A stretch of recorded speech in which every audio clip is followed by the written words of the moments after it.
아멘. 오늘 우리에게 주시는 말씀은 학개서 2장 1절에서 5절 말씀입니다. 학개서 2장 1절에서 5절 말씀 함께 교독하도록 하겠습니다. 1절에서 5절까지의 말씀입니다.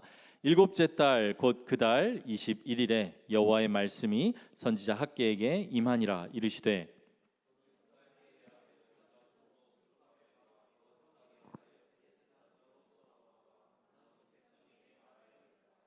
너희 가운데 남아있는 자 중에서 이 성전의 이전 영광을 본 자가 누구냐?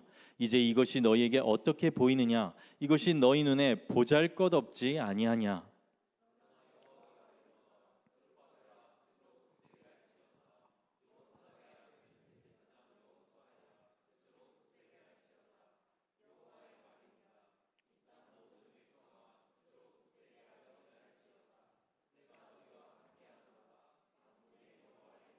함께 읽습니다. 너희가 애굽에서 나올 때에 내가 너희와 언약한 말과 나의 영이 계속하여 너희 가운데에 머물러 있나니 너희는 두려워하지 말지어다. 아멘.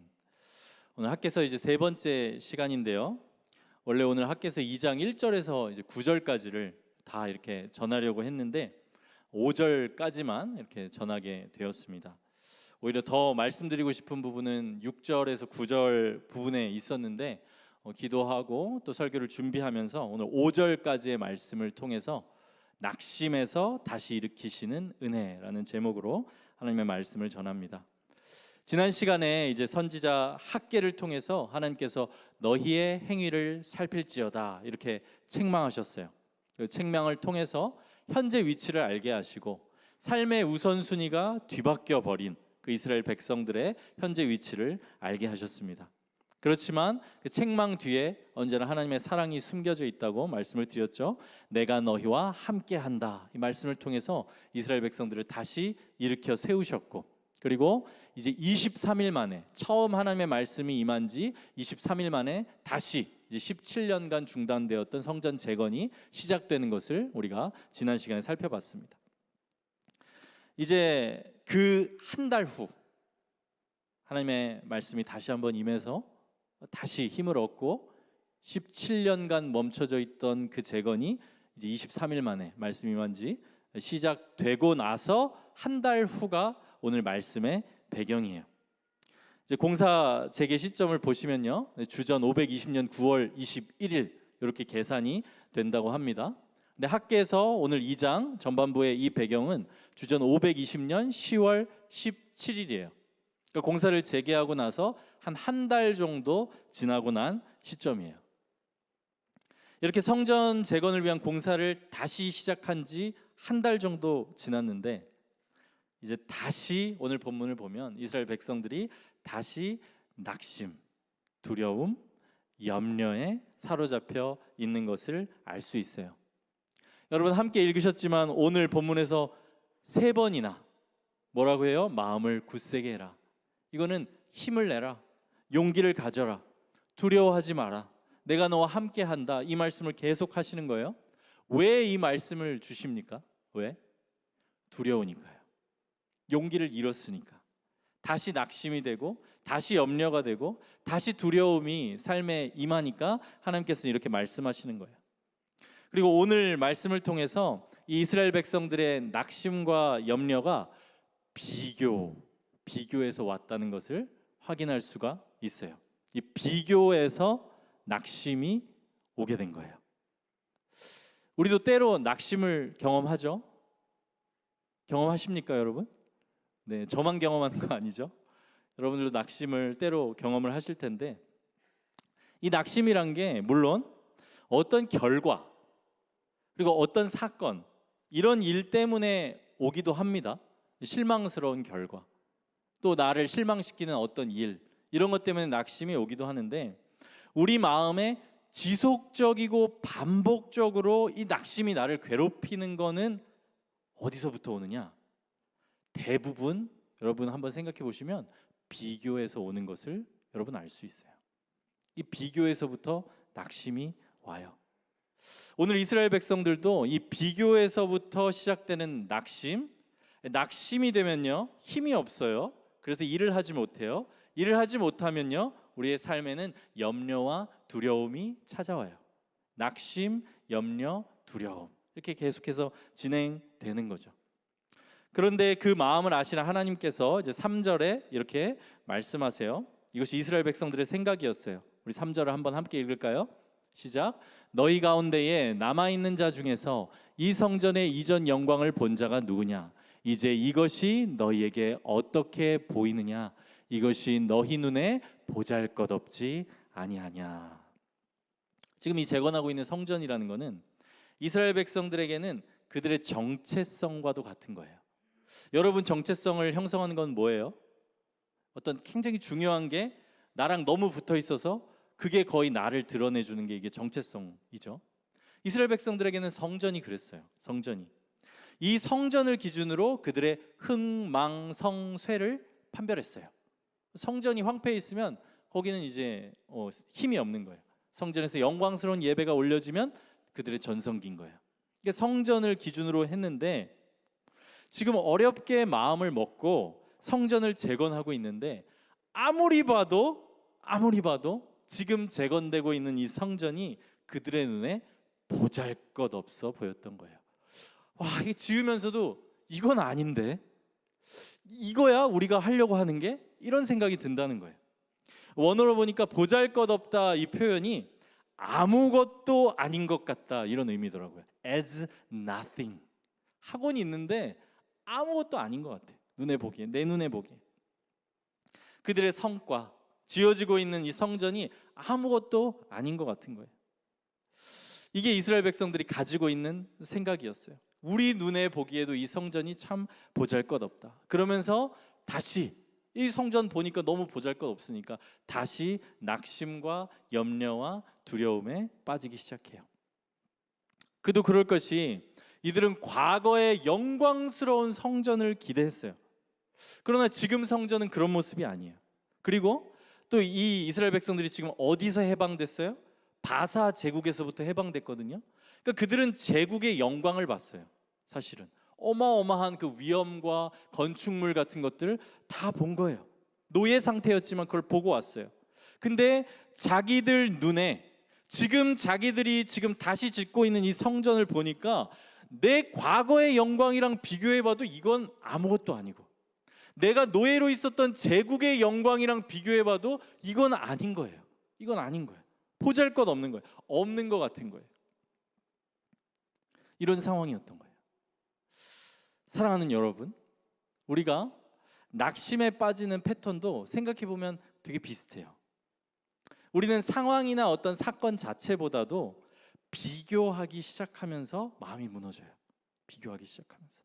그리고 낙심하면서 힘을 잃은 우리의 삶에 찾아오는 게 걱정, 염려, 두려움, 이런 것들이에요. 비교하는 방식도 보면요, 이스라엘 백성들이랑 비슷해요. 우리는 우리 앞을 보고요, 우리 뒤를 보고요, 또 우리 옆을 보면서 비교해요. 먼저 우리가 앞을 봐요. 앞을 본다는 건 미래를 생각해요. 내 자신이 꿈꾸는 미래, 그 이상적인 모습이랑 지금 내 모습을 비교해 보는 거예요. 야, 근데 이러면 안 돼. 내가 생각하는 그 이상적인 모습이랑 비교해 봤을 때 이러면 안 되는 모습이 있는 거예요. 그러면서 생각하는데 길이 없다고 생각해요. 그러면서 좌절하죠. 낙심하죠. 소망이 없다고 생각하는 거죠. 그리고 또 이스라엘 백성들처럼 뒤를 봐요. 과거를 돌아보는 거예요. 내 과거의 영광을 생각하는 거예요. 우리가 다 나름대로 잘 나갔던 때들이 있으시잖아요. 그렇죠? 뭐 어떤 의미에서든지 간에 있잖아요. 그런 때를 생각하는 거예요. 근데 이 과거보다 내가 보니까 나아진 게 없어요. 오히려 더 안 좋아졌어요. 시간이 흘렀는데. 이런 생각을 하면서 비교하고 후회하면서 낙심하는 거죠. 그리고 또 어딜 봐요? 옆을 보죠. 옆에 주위 사람들. 와, 저 사람은 저렇게 잘 되고 저 사람은 저런 게 준비됐구나. 그리고 또 주위뿐만 아니라 세상이 정해놓은 기준 같은 거, 세상이 정해놓은 때, 세상이 정해놓은 어떤 속도, 기준, 이런 걸로 계속 비교해요. 그래서 나는 이것도 없다, 저것도 없다. 나는 여기서 늦었다, 저기서 늦었다. 여기에도 못 미친다, 저기에도 못 미친다. 이렇게 옆을 보면서 또 나를 판단하는 거예요. 이렇게 우리들이 비교하면서 우리가 낙심돼요. 근데 뭐 저도 마찬가지예요. 저도 마찬가지. 저도 이런 기준에서 저를 보면서 때로 이렇게 낙심하는 마음이 들기도 합니다. 제가 한국 나이로 40살이에요. 40살. 40살인데 이번에 생일 축하하면서 보니까 생일 케이크에 큰 초가 4개가 있더라고요. 그래서 참 그걸 보고 또 한번 내가 나이가 꽤 먹을 만큼 먹었구나 이런 거를 좀 실감했는데 적은 나이가 아니죠. 여러분 앞에서 이렇게 말씀 전하고 있지만 저는 아직 근데 학생이에요. 신학생이에요. 아직 신학생이고 또 전도사고요. 어떤 이런 세상이 정해놓은 기준으로 봤을 땐 굉장히 늦었고 아무것도 지금 이루어지지 않은 것 같은 그런 제 모습을 가끔 봐요. 그리고 또 이제 주위를 둘러볼 수 있잖아요. 저랑 이렇게 뭐 같이 일하고 공부했던 분들 중에 벌써 국회의원 되신 분도 있어요. 그리고 뭐 판사들도 있고요. 동기들 중에 판사들도 있고 검사도 있고 뭐 다들 어쨌든 그렇게 막 자기가 세상적으로 보기에 대단한 걸 이루면서 살아가고 있는 것처럼 보여요. 이런 걸 정말 제가 믿음이 약해지고 믿음으로 바라보는 눈이 약해질 때 세상적인 기준으로 저를 보면 비교가 되고요. 낙심이 되기도 합니다. 이게 우리들이 삶을 살아갈 때 느끼는 어떤 모습이고 우리의 모습이죠. 자, 근데 우리가 여기 머물러 있으면 안 되겠죠. 저도 거기 머물러 있으면 제가 어떻게 여러분께 말씀을 전하고 여러분과 함께 이렇게 하겠어요? 오늘 비교와 낙심에 빠져 있는 이스라엘 백성들에게 하나님께서 말씀하세요. 본문 4절이에요. 우리 본문 4절을 한번 함께 읽겠습니다. 시작. 그러나 여호와가 이르노라 스룹바벨아 스스로 굳세게 할지어다. 여호사닥의 아들 대제사장아 여호수아야 스스로 굳세게 할지어다. 여호와의 말이니라. 이 땅 모든 백성아 스스로 굳세게 하여 일할지어다. 내가 너희와 함께하노라. 만군의 여호와의 말이니라. 여기 보면 이렇게 나와요. 스스로 굳세게 하여 일할지어다. 스스로 굳세게 하여 일할지어다. 이게 지금 비교와 낙심 가운데 그 있는 이스라엘 백성을 회복시키는 하나님의 첫 번째 명령이에요. 스스로 굳세게 하여 일할지어다. 여러분 이 짧은 명령을 보면요. 여기에 두 가지가 다 있어요. 뭐가 있냐면 위로가 있고 또 한편 도전이 있어요. 스스로 굳세게 하라. 이건 용기를 주는 거예요. 힘을 내. 마음을 강하게 가져. 용기를 가져. 그리고 일하라. 여기에는 도전이 있는 거예요. 너의 일을 해. 여기에 위로와 도전이 있고요. 또 마음에 관련된 부분과 실제적인 부분이 있어요. 그렇죠? 마음에 힘을 갖고 일을 구체적으로 하라는 거예요. 지금 하나님의 이 짧은 명령에 이 두 가지가 다 담겨 있어요. 이 두 가지가 다 우리에게 필요해요. 우리가 일어설 때 매일 위로만 받기를 원하면서 그 자리에 주저앉아 있으면 안 되고요. 마음에 힘도 없으면서 막 뭔가를 하려고 해서도 안 돼요. 그렇죠? 이 두 가지가 다 필요해요. 우리 마음에는 하나님이 주시는 위로가 필요하고요. 그렇지만 위로만 받고 그 자리에 앉아 있으라고 하시는 것이 아니라 그것으로 마음을 회복시켜 주시고 우리를 삶의 자리로 부르시는 거예요. 항상 이렇게 두 개가 같이 있는 거예요. 늘 말씀을 드리죠. 네. 영적인 것만 있는 것이 아니에요. 내 마음, 내 감정 여기에만 집중하는 게 아니고요. 실제적인 우리의 삶, 먹고 씻고 밥 먹고 일하고 준비하고 이런 부분에 동일하게 이 두 가지 방향을 우리가 놓쳐서는 안 되는 거예요. 이와 같이 먼저 하나님께서는 스스로 굳세게 할지어다. 이 말씀을 이스라엘 백성들에게 3번이나 주세요. 3번이나. 이 명령은 마음을 강하게 해라. 용기를 가져라. 이런 말씀이에요. 이스라엘 백성들을 격려하시고 위로하시는 거예요. 내가 너와 함께한다. 이렇게 말씀하시는 거예요. 사랑하는 여러분, 오늘 하나님께서 여러분에게도 동일하게 말씀하십니다. 용기를 가지라고 말씀하세요. 내가 너와 함께한다고 말씀하십니다.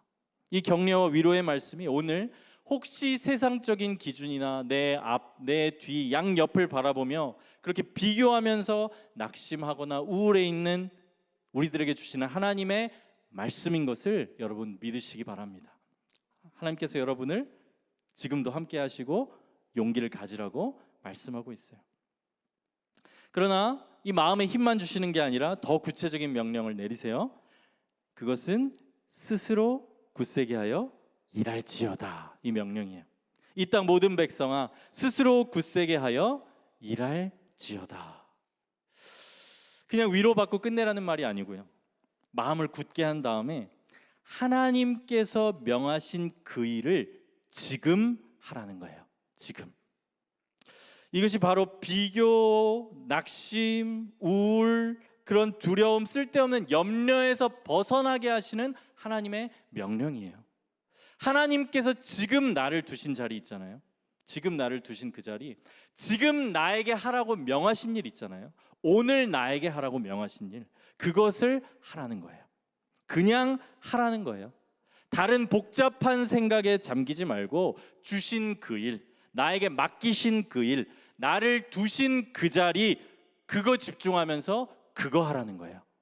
하나님께서 두려움이 있는 여호수아에게도 동일한 말씀을 하셨어요. 여호수아기에서 내가 내게 명령한 것이 아니냐, 강하고 담대하라, 두려워하지 말며 놀라지 말라, 내가 어디로 가든지 내 하나님 여호와가 너와 함께 하느니라 하시니라. 여기 보면 내가 내게 명령한 것이 아니냐, 너에게 명한 그 일, 지금 네 앞에 놓여진 그 임무, 그거 해라. 내가 너와 함께 한다 말씀하시는 거예요. 그냥 그 일을 하는 거예요. 그 일에 집중하는 거예요. 걱정하지 말고, 두려워하지 말고, 비교하지 말고, 하나님이 내 앞에 두신, 나에게 명하신 그 일을 하라는 거예요. 여러분, 이 삶에 회복이 임하는 것을 경험하시기를 정말 축복합니다.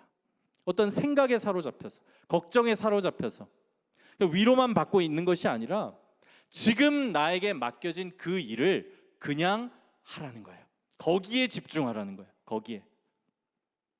저에게도 가장 큰 회복이 임하는 시간이 어떤 시간일 것 같으세요? 어떤 시간? 저도 아까 말씀드렸죠. 비교가 되기도 하고 걱정, 근심, 염려 때로 느끼며 삽니다. 어떤 시간인지 아세요? 회복이 임하는 게 미래에 대한 계획을 세울 때인가요? 아니에요. 사람들에게 위로받을 때? 아니에요. 그때 회복이 임하지 않아요. 그 어떤 나를 사로잡는 문제에 사로잡혀서 그걸 기도할 때? 그것도 아니에요. 물론 다 어느 정도의 회복이 임할 수 있겠지만 그게 아니에요. 신기하게도 나를 보내신 곳에서 내 일을 할 때예요. 여러분을 위해서 일할 때 저에게는 회복이 임해요. 정말이에요.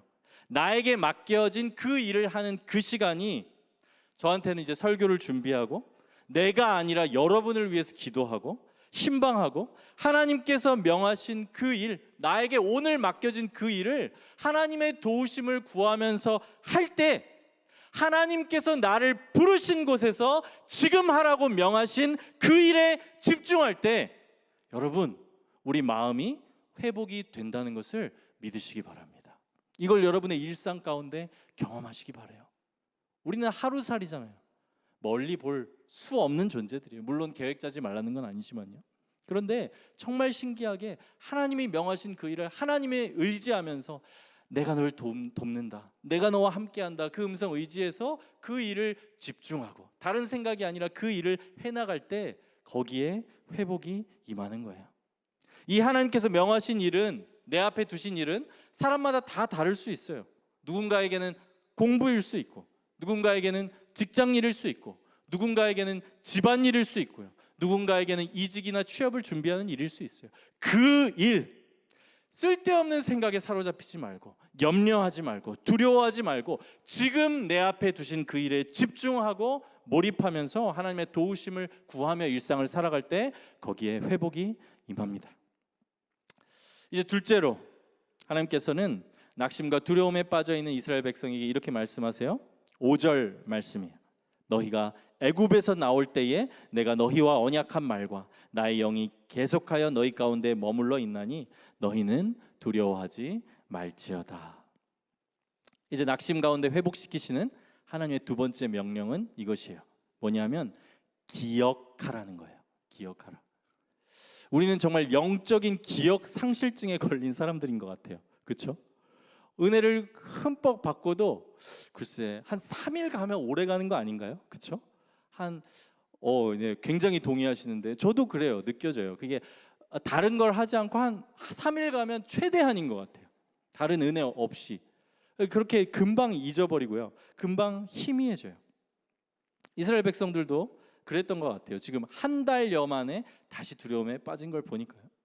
제가 앞에서 오늘 학계의 말씀이 임하고 있는 어떤 구체적인 시점을 말씀드렸는데 주전 520년 10월 17일이었어요. 근데 이 시점이 의미가 있는 건 한편으로는 뭐냐면 이때는 특별한 기간이에요. 이때가 이스라엘 백성들의 초막절 절기 기간이었기 때문이에요. 지금 그 배경으로 하나님께서는 말씀을 주시는 거예요. 초막절이에요. 지금 이 말씀이 임한 때가 초막절. 근데 초막절은 어떤 절기냐? 하나님께서 과거에 애굽에서 이스라엘 백성들을 구원해 주셨잖아요. 그렇죠? 구원해 주셨는데 그들을 해방시킨 그 은혜, 그리고 해방시키신 후에 광야에서 40년 동안이나 그들을 먹이고 입히고 돌보시고 인도하신 그 은혜를 기억하면서 지켰던 절기가 바로 초막절이에요. 초막절은 그 은혜를 기억하라고 주신 절기예요. 그래서 이 초막절에는 이들이 광야를 떠돌 때처럼, 초가 풀초예요. 막은 이제 장막. 그러니까 풀로 장막을 지어서 광야에 있지 않을 때도 그렇게 지내면서 이 초막절을 기념했어요. 그러면서 이들이 기억했던 건 우리가 이렇게 애굽에서 나와서 광야에 있을 때도 하나님께서 우리를 40년 동안 돌보셨지, 이걸 기억했던 거예요. 그렇게 집을 짓고 거기에 거하면서 그 절기를 지키는 가운데 오늘 보시면 이 학개서의 맥락에서 이 초막절의 의미가 있는 게 뭐냐면 이스라엘 백성들의 상황이 그때랑 비슷해요. 생각해 보세요. 지금 이스라엘 백성들의 상황, 애굽에서가 아니라 어디서 지금 해방됐죠? 바사 제국. 그들의 조상은 애굽에서 막 해방됐었는데 그들은 지금 바사 제국에서 해방됐어요. 그렇죠? 이 점이 비슷하고요. 그리고 또 그들은 지금 이스라엘 백성들은 그때 이제 홍해를 건너서 나와서 이제 광야에서 이제 떠돌았죠. 그런데 지금은 물론 이제 바사 제국에서 해방된 이 백성들이 광야로 나가진 않았지만 거의 광야와 비슷한 황폐해진 예루살렘으로 돌아왔어요. 그러니까 이 모든 게 지금 배경이 겹쳐요. 하나님께서 그 초막절에 이 초막절의 절기를 지켰었던 그 이스라엘 백성에게 지금 그 배경으로 말씀하시는 거예요. 이렇게 말씀하시는 거예요. 너의 광야 40년, 그때도 내가 너와 함께했다. 그때도 내가 너를 책임졌다. 애굽에서 구원해낸 것도 나고 광야에서 40년간 책임진 것도 나다. 그 하나님께서 지금 바사 제국에서 해방돼서 황폐한 땅 앞에 서 있는 너희와도 함께 하신다고 말씀하시는 거예요. 그러므로 하나님께서는 이들에게 기억하라 말씀하시는 거예요. 기억해라. 과거에 나는 너희를 이렇게 인도했고 책임졌다는 것을 다시 한번 기억하라는 거예요. 시편 77편인데요. 한번 함께 읽을까요? 시작. 곧 여호와의 일들을 기억하며 주께서 옛적에 행하신 기이한 일들을 기억하리다. 여러분, 하나님께서 여러분들에게 베푸셨던 크고 작은 그 은혜들, 과거에 정말 이야기하고 간증했던 그 기억들을 기억하시기 바랍니다. 기억하세요. 믿음이 약해질 때마다 기억하세요. 우리가 우리의 영광을 뒤로 돌아보면서 후회하고 비교하는 것은 불신앙이지만 하나님께서 우리 인생에 베푸셨던 일들을 기억하는 것은 하나님께서 기뻐하시는 일이고 명하시는 일이에요. 우리는 정말 영적인 기억 상실증에 걸린 사람들이거든요. 그래서 우리는 의식적으로 기억해야 돼요. 하나님께서 나에게 이런 은혜도 베푸셨었지. 하나님께서 분명히 이런 은혜를 주셨었지. 이런 개입하심이 있었었지. 이것을 항상 기억해야 돼요. 시편 111편이에요. 그의 기적을 사람이 기억하게 하셨으니 여호와는 은혜로우시고 자비로우시도다. 하나님께서 이 초막절의 배경에서 이 기억하라, 내가 그때 함께한 내가 지금 너희와 함께한다 말씀을 하십니다. 그리고 우리가 기억하는 게 여러분 의미 있는 이유는 뭔가요? 우리가 기억하기 때문에 의미 있는 거예요? 아니에요. 우리가 기억하는 게 의미 있는 것은 하나님께서 우리를 영원히 지금도 기억하고 계시기 때문에 우리가 그 하나님의 일하심을 기억하는 게 의미가 있습니다. 우리는 잊어요. 그렇지만 하나님은 계속해서 우리를 돌보고 계시고 기억하고 계세요. 시편 105편에서 이렇게 말씀해요. 그는 그의 언약 곧 천대에 걸쳐 명령하신 말씀을 영원히 기억하셨으니. 여러분, 하나님이 여러분을 잊지 않고 기억하고 계시다는 것을 믿으시기 바랍니다. 우리가 그걸 기억하는 거예요. 아, 하나님이 계시고 하나님은 나를 돌보고 계신다. 말씀을 마칩니다. 여러분, 비교하지 마세요. 비교해서 낙심이 옵니다. 앞, 뒤, 양, 옆 바라보지 마시고 하나님을 바라보세요. 스스로 굳세게 하여 일할지어다 말씀하시는, 내가 네 앞에 둔 그 일 힘내서 그 일을 해, 그 말씀하시는 주님의 음성에 순종하시는 한 주가 되시길 바라요. 삶의 회복이 임할 것입니다. 그리고 하나님께서 베푸신 은혜를 다시 기억하세요. 언제나 기억하세요. 여러분을 붙드셨던 그 부인할 수가 없는 하나님이 개입하셨던 그 모든 크고 작은 사건들을 기억하세요. 나의 인생을 인도하시고 보호하시고 책임지셨던 그 하나님과 하나님의 행하심을 기억하세요. 하나님은 여전히 그때와 동일한 마음으로 여러분을 돌보고 계십니다. 또 한 가지, 우리는 오늘의 이 메시지를 우리 공동체와 교회에도 적용할 수 있어요. 이 시대에 참 우리가 크리스찬으로서 살아가기 쉽지 않은 시대를 살아가고 있는 것 같습니다. 때로 우리는 이 시대의 교회에 소망이 없다고 느낄 수도 있고, 또 우리 공동체에 대해서도 부족한 점들 보일 수 있어요. 내 눈에 이거 보잘것없지 아니하냐, 이런 이스라엘 백성들의 고백이 이 시대를 살아가는 성도들의 고백일 수 있습니다. 그러나 우리가 특별해서가 아니고 하나님께서 계속해서 함께 하시기에, 대대로 함께 하시기에 우리가 소망을 품을 수 있는 줄로 믿습니다.